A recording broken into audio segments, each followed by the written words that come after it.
Bom, vamos falar de assuntos do coração? Você que sabe que eu gosto de falar de assuntos do coração, tanto os emocionais quanto os físicos também. Vamos falar sobre as doenças cardiovasculares, dúvidas. Será que a gente anda cuidando bem dessa grande máquina, dessa grande sede que tem dentro aqui do nosso corpo? Importante a gente saber isso, prevenção, cuidados, né?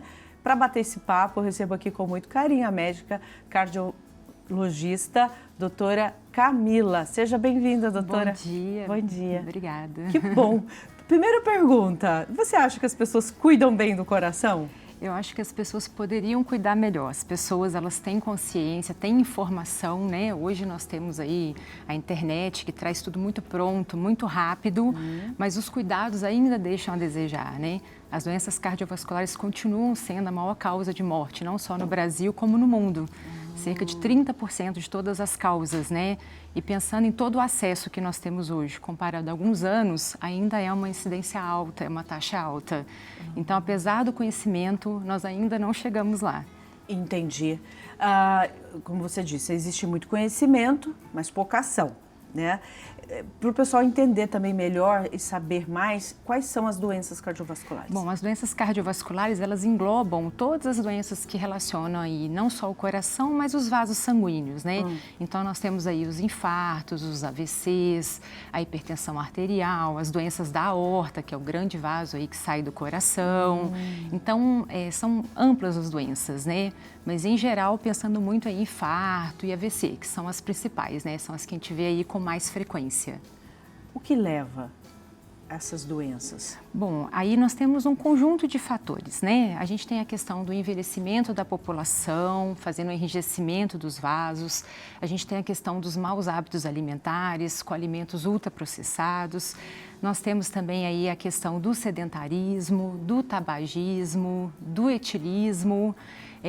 Hoje a gente tem muitos jovens fazendo uso inapropriado de vape, anabolizantes, então fatores externos que acabam realmente facilitando aí a deposição de placa, não só no coração, mas nos vasos cerebrais, culminando aí nos desfechos negativos, né? Angina, infarto e AVC. Olha que importante. Isso parece que independe da idade também? A idade, ela é um fator que a gente não consegue modificar, porque todos estamos envelhecendo, né? E a população está envelhecendo mais. Mas nós temos os fatores evitáveis, né? Sobre os quais a gente está sempre insistindo, sempre pregando aí os bons hábitos, as mudanças comportamentais. Então, idade e histórico familiar não são mutáveis, mas o restante é mutável, né? Sim. E nós podemos trazer aí melhorias mesmo para a nossa vida, para os nossos hábitos, né? É interessante isso que você fala, porque idade não tem como a gente mudar, nem a genética. Mas eu posso mudar a maneira de viver. E isso pode afetar muito, então. Muito, muito. A questão, né? Mulheres que estão ali depois dos 40 anos, que estão aí no climatério, né? Antecedendo a menopausa, estão na menopausa, isso afeta mais? Afeta. Nós mulheres somos um público à parte, né? Nossa, muito à parte. Em todos os sentidos, né? Na fase jovem, aquela alteração hormonal, na fase cíclica, na fase pré-menstrual, intramenstrual, pós-menstrual. E quando chega ali próximo da menopausa, na perimenopausa, climatério e a própria menopausa, a gente perde o nosso hormônio de proteção, que é o estrógeno, né? Então, a gente começa a ficar muito mais suscetível às doenças cardiovasculares. A gente tem aí alteração em reatividade de vaso, a gente tem piora do colesterol, que é ruim, a gente cai o colesterol bom, aumento do peso, muitas vezes o sedentarismo, porque começa a ficar um pouco mais velho, fica mais sedentário, não é para todas, mas para muitas. Aumento de peso, circunferência abdominal. Então, junta a questão hormonal com as questões dos hábitos, né? E essa perda aí desse grande hormônio protetivo que nós temos, né? Sim. Eu queria falar um pouquinho aqui, Camila, que as pessoas elas têm assim uma dificuldade, acha que ir ao cardiologista vai ter uma doença, né?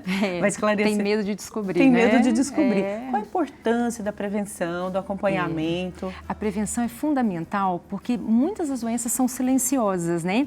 Quando a gente pensa nas doenças crônicas, hipertensão, diabetes, às vezes elas ficam anos insidiosas. E quando o paciente descobre com um grande evento, já com infarto, com a morte súbita. Então, uma vez que você vai ao cardiologista, começa a fazer ali a sua avaliação, pesagem, circunferência abdominal, exames de sangue básicos e simples, que não são tão complexos, como colesterol, glicose, hemoglobina glicada, o LDL, lipoproteína A, que a gente sabe que é um marcador, a gente já começa a se prevenir antes, já começa a corrigir o que está errado, porque muitas vezes a pessoa vai vivendo sem corrigir a rota, né? Sim. Vai deixando as coisas acontecer. Olha que interessante. E a gente está falando sobre isso mesmo, sobre conversão de vida. É. Porque às vezes as pessoas, exatamente, né? Acho que precisa saber mais e tem que ter coragem de fazer as mudanças. E você prevenindo, você evita o efeito ruim que é a morte. E não só a morte, né? Mas a incapacidade para o trabalho, a qualidade de vida que cai. Sim. Então é fundamental estar procurando e se adaptando para poder mudar o que precisa ser mudado. Exatamente. Né? É interessante porque nem tudo aquilo que está ali importante vai doer, né? Vai se manifestar como uma dor. Não. Uma cor, porque quando você se machuca fica roxo, sangra, dói. E engraçado esses sinais silenciosos com o tempo. Sim. O que a gente precisa se atentar também?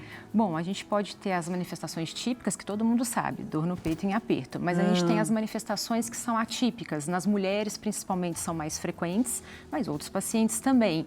Então, aquele cansaço aos pequenos esforços, aquela sensação de batedeira no peito, desmaios ou quase desmaio, pernas inchadas, dor na boca do estômago, epigastralgia, que às vezes parece uma indisposição gástrica, mas já pode ser uma manifestação, dor nas costas, então dor em mandíbula, que às vezes o pessoal acha que é dente, já pode ser uma manifestação de doença coronariana, formigamento em braço.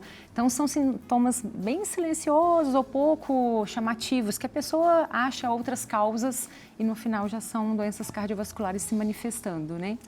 E a importância de cada um olhar para a sua própria vida, porque tem gente que fala assim, o outro tem, eu também tenho, eu vou tomar isso, vou tomar aquela vitamina, porque às vezes a pessoa acha que é bom, né? Copia a vitamina do outro, copia a atividade física do outro, mas para ela é outra situação. Isso é extremamente perigoso, né? A gente pode acabar mascarando sintomas que precisam ser investigados. Com relação às vitaminas, a gente pode ter superdosagem, sobrecarga hepática. Com relação a fazer toda a atividade física que o outro faz, a gente pode estar se expondo a uma atividade que não deveria estar fazendo naquele momento, tanto que às vezes a gente vê mortes súbitas no esporte, né? Então a gente precisa adequar o nosso tratamento para a nossa realidade e isso deve ser feito realmente, passando em consulta, passando em avaliação. Muito bom, porque mesmo que seja bom fazer atividade física, mesmo que seja bom tomar uma vitamina, se alimentar, certos alimentos também, né? Eles também, você destaca alguns alimentos que são prejudiciais, mesmo parecendo bons? A gente tem suplementos aí que em excesso, a gente vê a própria vitamina D, que é uma coisa maravilhosa para a doença cardiovascular, em doses excessivamente altas, pode fazer sobrecarga renal. Então, não é para tomar sem saber como está a sua. Né? A gente tem um monte de suplemento, magnésio, tudo isso entra na contração da célula. Então, a gente não pode sair tomando sem saber se está tomando certo. Né?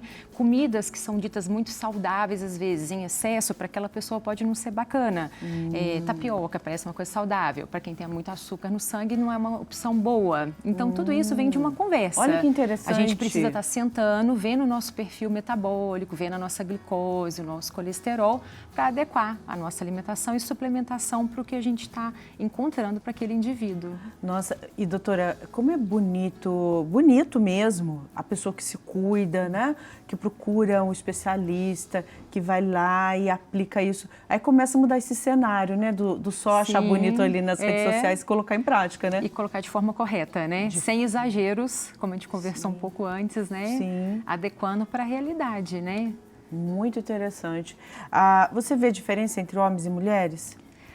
Os homens, eles têm mortalidade mais alta durante toda a vida por N motivos, né? Comportamentos mais de risco que a gente observa, mais tabagismo, mais álcool, mais sobrepeso, né? Mas quando a gente entra ali na menopausa, esse cenário já começa a mudar, justamente porque a mulher perde seu hormônio, né?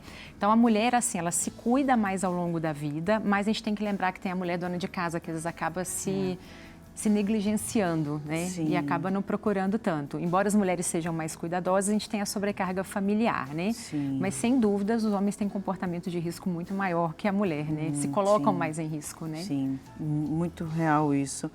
Nossa, doutora, é importantíssimo. Quero agradecer a sua participação, sua presença, Eu que esse esclarecimento que nos ajuda muito, né? Tanto para um É. lado quanto para o outro.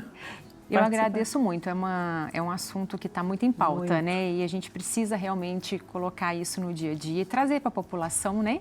Sim. Para a nossa vida, para o sistema de saúde, para mudar o nosso cenário. Exatamente. Cuidar do coração para cuidar Sim, da com vida. certeza. Doutora, muito obrigada. Obrigada, Dani. Que ótimo, prazer bater esse Obrigada. papo. Padre, vamos cuidar do coração. Exatamente, né? Cuidar da vida é a nossa primeira missão. Viver bem é o grande desejo que Deus tem para cada filho e para cada filha.